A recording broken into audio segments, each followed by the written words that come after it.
Oigan, y antes de irnos a la mesa de miércoles, mis niños, tenemos que hablar de los consultorios en las farmacias, ¿no? De los que están adyacentes a farmacias. Se han convertido ya en una gran opción muy importante para muchas personas de nuestro país. Sobre todo para quienes son beneficiarios de algún servicio de salud pública, pero sobre todo para los que no son derechohabientes de ninguno. Los consultorios adjuntos o adyacentes a farmacia hoy cubren una necesidad, pero lamentablemente en condiciones muy precarias. Pero no podemos cancelarlos de tajo. Lo deseable es que no existan. La atención médica que brindan los consultorios adyacentes a farmacias se han convertido en un salvavidas para miles de familias mexicanas, ya que el sistema de salud público para muchos no es opción. El tiempo de espera, la atención y el costo son los mayores beneficios que los usuarios perciben. La encuesta nacional de salud y nutrición sobre COVID-19 revela que 7 de cada 10 pacientes en México acuden a la medicina privada, incluso teniendo acceso a algún servicio de salud. No estoy de acuerdo porque nos ayudan mucho en lo económico y en la rapidez de atención. En otros lugares tenemos que estar horas. No todos tenemos la posibilidad de un hospital bueno, de ir a un consultorio donde le cobran 500, 700 pesos de consulta, mientras llega al lugar adecuado, ¿no? Donde pueda usted que lo atiendan. Hay buenos médicos que hay en consultorios de similares, muchas veces mejores que los que están en el sistema de salud. Tras 20 años de operación en el país, se estima que existen 18,000 consultorios anexos a farmacias que otorgan un promedio de 10 millones de consultas al mes, con un costo de entre 25 y 50 pesos, de acuerdo con la Asociación Nacional de Farmacias de México. Mientras que el IMSS realiza diariamente poco más de 404,500 consultas, es decir, 12,135,000 consultas mensuales. Durante el 2020, el ISSSTE realizó casi 10 millones de consultas externas generales o familiares. La remuneración de sus médicos ronda entre los 10,000 y 12,000 pesos mensuales y algunos de ellos sin prestaciones, mientras que un médico general que labora en alguna institución de salud pública gana mensualmente 24,000 pesos en promedio. Ana trabaja como médico general en una farmacia y no está de acuerdo con el subsecretario Hugo López-Gatell, quien criticó el trabajo en estos consultorios. Asegura que tienen la capacidad y la ética para atender a los pacientes que requieren de estos servicios de salud. La verdad no estoy de acuerdo porque realmente no sé si se ha ido a parar como a alguna de los consultorios, porque ahí nosotros damos una consulta completa, o sea, realmente no nada más damos o prescribimos medicamentos, sino ejercemos nuestra profesión y damos una consulta completa, atendemos al paciente, lo revisamos como debe de ser y con base a lo que nosotros encontramos, les damos un diagnóstico y se les prescribe el medicamento que ellos necesitan. La trabajadora de la salud reconoce que sí existen malas prácticas en algunos consultorios de farmacia, pero no son la mayoría. Yo creo que sí está bien que se haga una regulación, porque sí hay a lo mejor algunos consultorios que no tienen toda la normatividad. Sin embargo, pues creo que tratar de restringir eso creo que afectaría a la población en lugar de beneficiarlo. Los consultorios adyacentes a farmacias deben contar con una licencia sanitaria emitida por la Comisión Federal para la Protección contra Riesgos Sanitarios y los médicos que ahí laboran cuentan con una cédula profesional. Verónica Macías, Heraldo Media Group. Bien, niños, desde que empezó esta administración se ha vuelto muy de la conversación pública entre todos. El tema de la salud pública. Prometieron, ¿no?, que iba a haber ya un órgano que se iba a dedicar a atender a todos los mexicanos sin importar si tenían seguro social, seguro médico, todos iban a poder ir a atenderse. Ya vamos por 4 años de esta administración y no lo han logrado. Eso es solamente uno de los muchos problemas que tenemos en nuestro país dentro del ámbito de la salud pública. Por eso hoy tenemos con nosotros a la doctora Sonia López, directora ejecutiva de la Sociedad Mexicana de Salud Pública, y al maestro Andrés Castañeda, maestro en Gestión y Políticas de Salud, profesor de Salud Pública por la UNAM y coordinador de Salud y Bienestar en Nosotros. ¿Cómo están? Muy Qué bien, gusto, oigan, tenerlos por acá. Es un tema que ya estábamos ya justo platicando antes de empezar este asunto. Que si quieren vamos con lo que vimos ya con el tema de los consultorios adyacentes a farmacias, que yo no sé, justo le echaba aquí la bombita con la doctora Sonia, que yo no sé por qué de repente quisieron aventarse ese tiro, ¿no? De decir, oye, ¿por qué de la nada están sacando el tema de los consultorios adyacentes a farmacias y se están yendo contra ellos? Pues antes de entrar al aire justo, estábamos revisando el decreto de IMSS Bienestar y estábamos revisando el nuevo programa y justo estábamos viendo el Sistema Nacional de Salud Pública, donde vemos que se crea este órgano y lo que pensamos es que ahí se va a empezar a regular este tema de los consultorios adyacentes a farmacias, ¿no? Como hablábamos el otro día, no son un sistema de salud, son una resolución rápida de un problema momentáneo, ¿no? No hay un seguimiento a los pacientes, no hay un tema de expediente y un seguimiento, sistema y servicios de salud pública como tenemos en los servicios de salud, ¿no? Entonces, eso por un lado.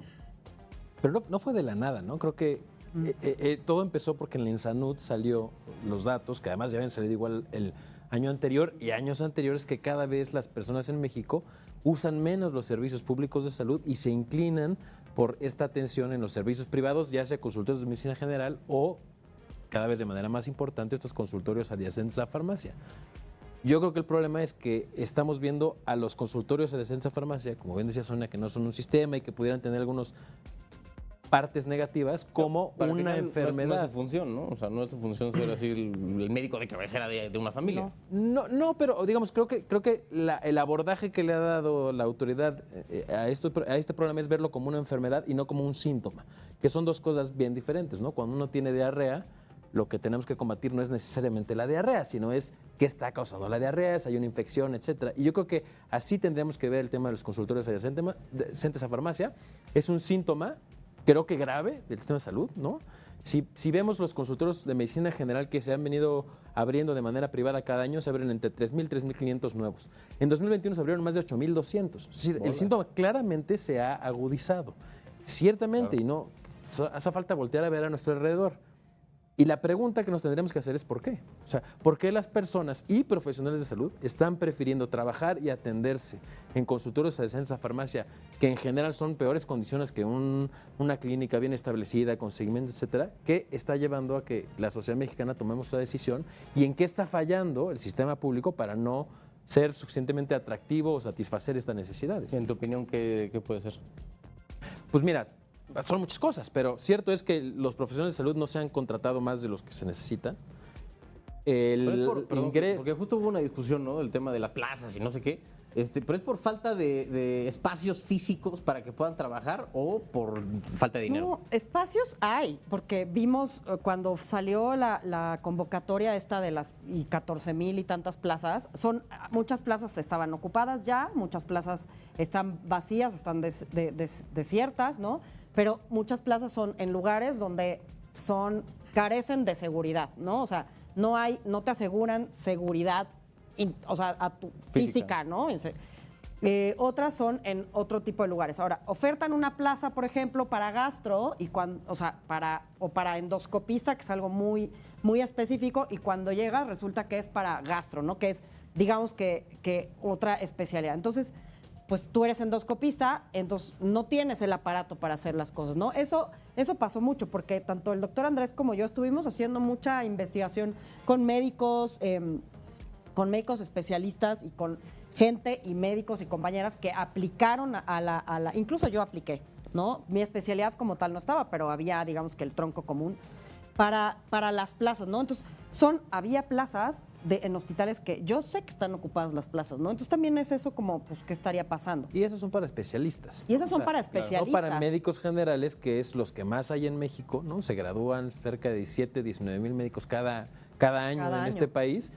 Y hay contratados menos de 100 mil médicos generales en todo el sistema público. Entonces, ¿dónde se terminan contratando estos profesionales de salud? Pues en estos espacios. Entonces, ciertamente sí, es un tema de que hay pocos profesionales de salud, pero además el sistema en sí, ¿no? Está sufriendo porque hay falta de presupuesto, o sea, por más de 10 años no ha aumentado de manera significativa el presupuesto en salud, sí las necesidades y los costos. No ha aumentado tampoco la calidad de los servicios, es decir, una persona, o sea, el costo que implica para una persona ir a una consulta al IMSS, por ejemplo, que es uno de los mejores sistemas, etcétera, implica perder todo el día, llegar a hacer una fila, trasladarse muy lejos normalmente de donde vive la persona, ahí esperar a atender y cuando llegue otra vez a hacer fila en la farmacia, ¿no? Después de una consulta de 15 minutos rápido por las presiones del profesional de salud, que aunque puede ser muy buen profesional, el sistema es complicado, ¿no? Sí. Y luego llega y a lo mejor no le dan la medicina y de todas formas la persona tiene que regresar a la farmacia donde está junto el consultorio a comprar su medicina. Porque además no había el medicamento que le tocaba, que le recetaron. Entonces, era lo que iba, ¿no? Cuando hay. Cuando hay, ¿no? Porque hemos visto en múltiples reportajes, y el doctor Andrés se dedica mucho a eso, de el abasto del medicamento, ¿no? Y no es una mentira, o sea, lo vimos en diferentes servicios de salud, IMSS, ISSSTE, Pemex, el que no había los medicamentos básicos de la mayoría de las enfermedades de la morbilidad de nuestro país, diabetes, hipertensión, ¿no? La mayoría de esos medicamentos es de los que vimos que no había. Entonces, como dice el doctor, y ya sin mencionar en pandemia. Ya sin mencionar en pandemia, como la gente dejó de ir a las consultas, la gente dejó de ir por sus medicamentos por el miedo a contagiarse y además que los hospitales, muchos hospitales y muchos lugares cerraron y otros se transformaron en hospitales COVID, ¿no? Por ejemplo, entonces eso también afecta. Entonces, es muy claro que los consultorios adyacentes a farmacia están ocupando un lugar que el sistema, pues de alguna manera, no ha podido pues subsanar, ¿no? O sea, no ha podido, ¿no? O que si tú le preguntas a la gente, ¿han ido a un centro de salud? Sí. Y si no llegas a X hora, ya no te tocó ficha. Ya no te tocó ficha, entonces ya no puedes pasar. Y como dice, o sea, pierdes todo el día, sacas la cita, pierdes todo el día para ir a tu consulta, para regresar, para que te den la incapacidad. Entonces, eso también a la gente, pues la cansa, ¿no? A menos que te pidan la incapacidad en tu trabajo, ¿no? Eso también es una monserga. Eso. Exacto, eso también. Yo creo que eso también agota a las personas. De aquí yo creo que podemos ya como abrir dos cajas de Pandora, que es como el rollo de la atención, la atención a la gente en general, ¿no? A los que no son derechohabientes del IMSS, incluso con el tema del INSABI, ahora IMSS Bienestar. Y el desabasto de medicina. Si quieren, vámonos primero con el tema del INSABI, porque desde la campaña andaba diciendo el presidente de la República, ¿no? Que el seguro popular no era seguro ni popular, ¿no? Es una de sus tantas frasecillas, esas acuñadas, ¿no? Con letras de bronce. ¿Servía el seguro popular? Pues el seguro popular, una de las cosas que hay que entender es que el seguro popular era una financiadora. El seguro popular era una financiadora como un seguro privado, ¿no? Okay. O sea, como un seguro médico. O sea, que tú pagas una prima y ahí... Sí, lo que pasa es que, y así se planeó, y así se concibió, y estaba pensado por niveles socioeconómicos, 3 pesos, 2 pesos, ¿no? Dependiendo tu nivel socioeconómico, y así se concibió. Nunca llegó, digamos, que a implementarse el que las personas pagaran su cuota, pero el Seguro Popular era una financiadora. Una de las cosas, y se financiaba y se les mandaba el dinero a las secretarías de salud estatales, y a través de el dinero que se mandaba de Seguro Popular, se atendían pues un listado de situaciones que estaban contempladas, ¿no? en una lista de atenciones médicas, básicamente, ¿no? Cirugías, etcétera. Y una cosa muy importante del Seguro Popular era la financiación de los gastos catastróficos. Gastos catastróficos, lo más importante, pues son los cánceres, por ejemplo, ¿no?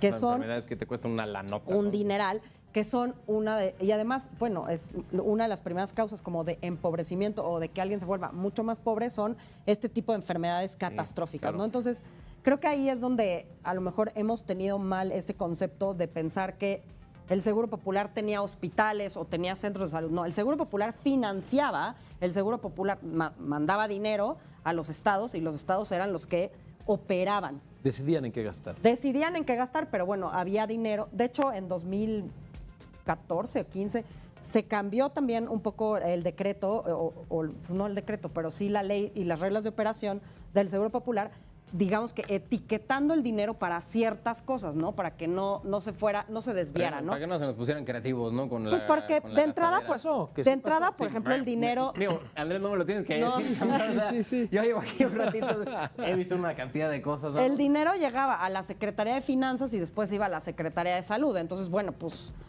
más bien se logró cambiar que llegara a la Secretaría de Salud directo, ¿no? Entonces, eso fue o sea, yo creo que ahí es donde está esta diferencia entre el Seguro Popular. Ahora, Seguro Popular extinto 1 de enero y entra Insabi, que tampoco nunca vimos claramente las reglas de operación o cómo iba a funcionar, o si iba siendo o si iba a seguir haciendo esta financiadora, ¿no? Y ahora vamos a ver qué va a pasar con IMSS Bienestar, que IMSS Bienestar es un programa que tiene 43 años, que surge para atender en los lugares donde no hay nada, o sea, no hay Secretaría de Salud, no hay IMSS, no hay ISSSTE, ¿no? O sea, en estas zonas donde no hay otros tipos de servicios, ¿no? Entonces ahora el IMSS Bienestar pasa a ser lo que era Seguro Popular o lo que era Insabi, ¿no? Y eso es lo que pues están cocinando, digamos, Ya, ¿no? Oye, Andrés, Sí. ¿por qué crees que fracasó el proyecto del Insabi? Creo que nunca fue un proyecto real, ¿no? O sea, el Insabi nace para quitar el Seguro Popular, pero sin claridad de qué iba a hacer.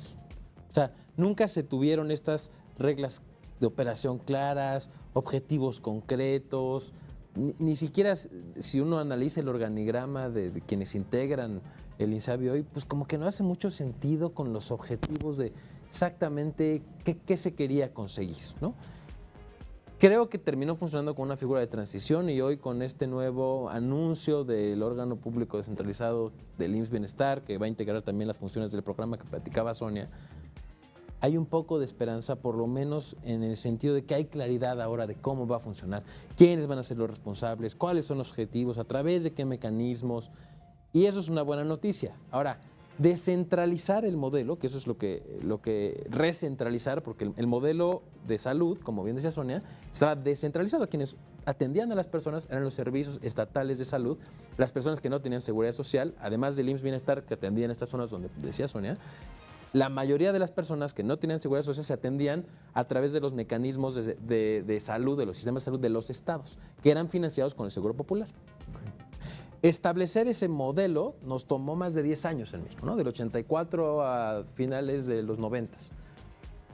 Ahora se busca recentralizar, o sea, hacer este proceso al revés, que probablemente puede ser un poquito más rápido, pero de todos modos no se va a dar de un día para el otro. Son muchísimas contrataciones, muchísimos inmuebles que hay que literalmente cambiar de dueño, cambiar de jefe, etcétera, y eso va a ser un proceso complicado, habrá que homologar y se corre el riesgo.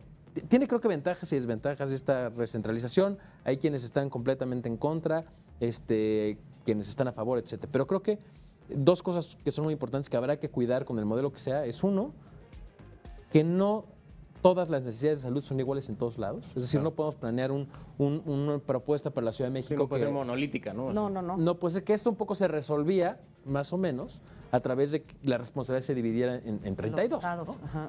Ahora, esto se centraliza y entonces habrá que cuidar que la política de salud no se dicte de manera ciega desde la ciudad hacia cualquier otro estado de la República sin entender cuáles son las necesidades. Creyendo que sabes más, ¿no? De la gente que está ahí y sabe cuáles son los padecimientos. Pues sí, es que lo que pasa en Nuevo León no es lo que pasa en Chiapas o en Campeche, ¿no? O sea, donde estaba yo revisando que, por ejemplo, en Campeche han bajado mucho las coberturas de vacunación, ¿no? Entonces, pues, tendrías que focalizarte en eso y mientras Acabas de darle otro tema, me lleva la que... Vamos a tener que volver a invitar. Vamos a tener que hacer otro programa. Bueno, perdón, te interrumpí. No. O sea, pero me refiero, lo que es muy claro es que el país no es homogéneo, el país es muy heterogéneo. Sí, claro. Y eso era, o sea, cada estado y cada secretaría de salud era responsable de la salud de sus pobladores. Entonces, por ejemplo, en lugares donde hay una mayoría de población indígena, pues tenían programas dirigidos para esta población en los idiomas, ¿no? que ahora vamos a ver qué va a pasar, ¿no? Ahora, una cosa que tiene IMSS Bienestar, por ejemplo, es que tiene reglas de operación. Entonces, al tener reglas de operación Ya es de que ahí vamos de gana. pues Sí, ya no, tiene, claro.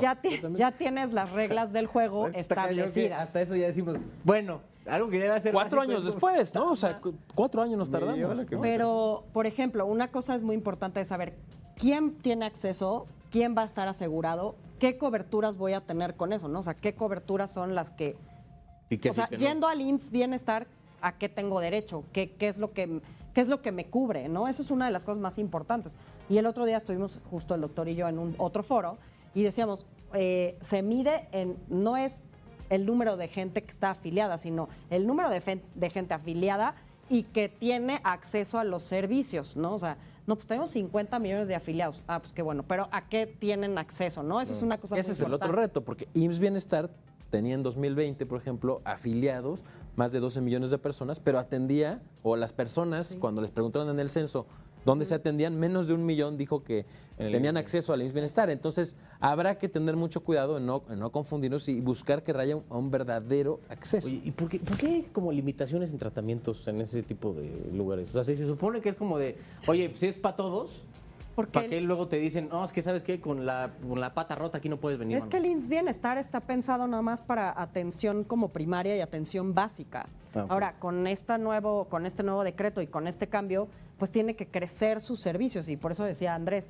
hay O sea, que crecer los con servicios. este decreto ya tendría que atender a lo que Ya fuera. tiene que, la pata rota, una cirugía. Pero sí hay limitaciones pero- en la atención, porque en la organización así es imposible tener centros de tercer nivel o que atiendan exactamente todo en todos lados. Además es poco práctico, Sí, sí.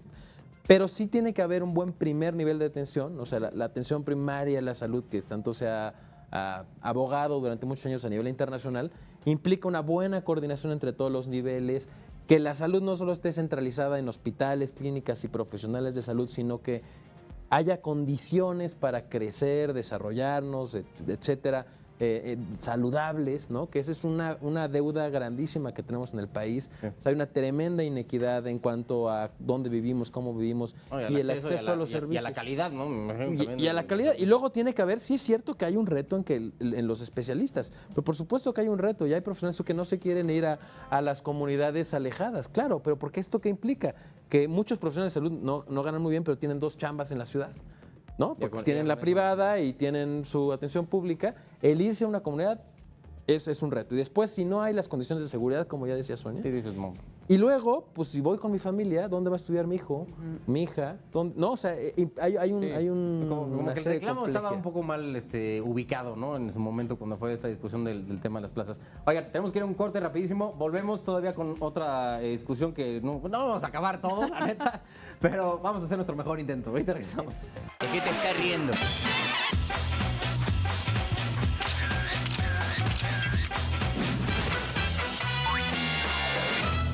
Bueno, oigan, volvemos ya con este asunto que digo, ya no nos va a dar tiempo, pero creo que lo que me importa más, al menos a mí en este momento, es el tema de el rezago en la vacunación infantil. O sea, ya no estamos hablando de COVID ni nada de eso, o sea, del cuadro básico, ¿no? De ya no es la pentavalente y estas cosas, que hace poquito, creo que igual fue en Sanud que salió que había un rezago peor que incluso antes de la pandemia. O sea, la cosa, ¿por qué vamos como los cangrejos, Andrés? Explícame, por favor. Mira, creo que estos datos del Ensanud hay que tomarlos como de la fuente que vienen, que es una buena fuente, pero tiene limitaciones, ¿no?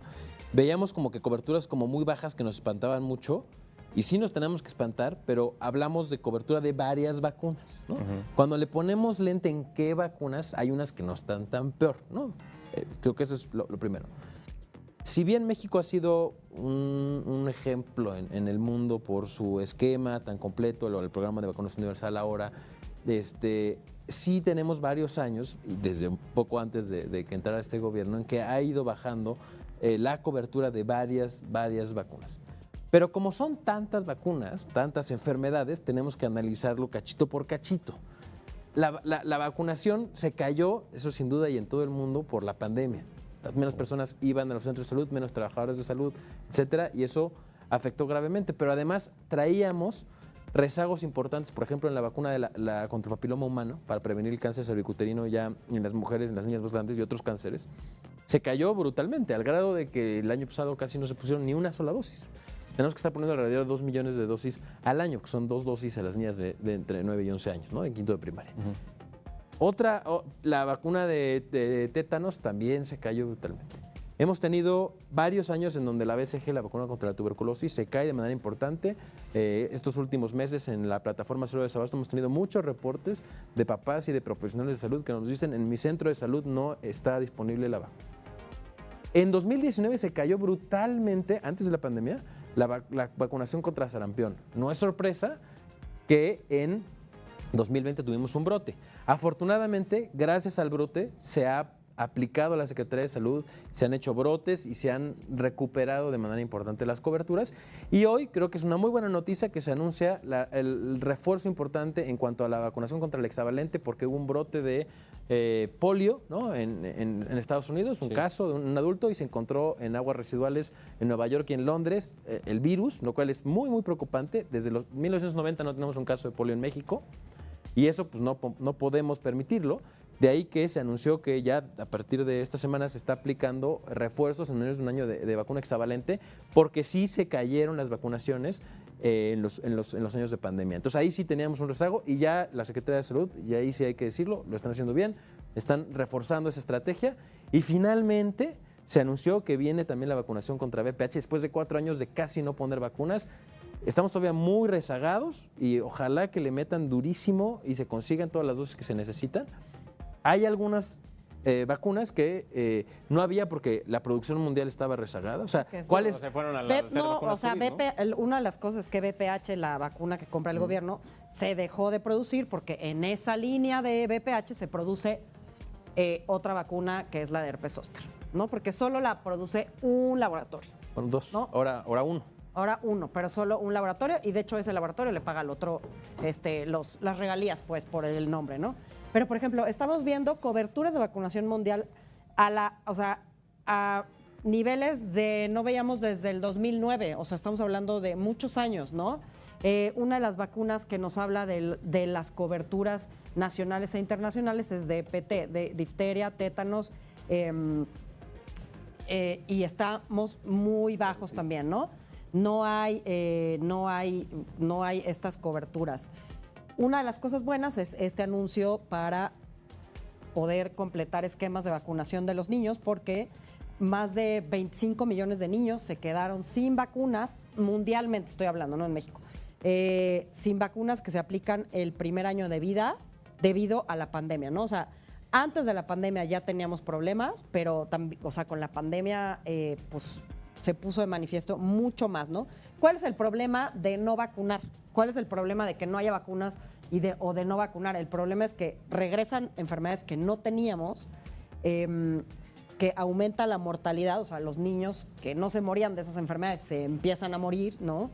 Y pues surgen nuevas enfermedades, ¿no? Entonces, ese es uno de los problemas de no vacunar, ¿no? Y junto con pues el lavamanos, los antibióticos y esto, las vacunas son es uno de los máximos las intervenciones más útiles y que aumentan y disminuyen la mortalidad, ¿no? Exacto. Oigan, ya no tenemos que ir, pero les agradezco a ambos, a Sonia y a Andrés, por haber venido hoy. Les prometo que les refrendamos la invitación, mano. Muy bien, muchas gracias. Se nos quedaron un poquito de cosas, igual quería hablar del tema del desabasto de medicamentos, pero pues miren, el tema ahí va a seguir.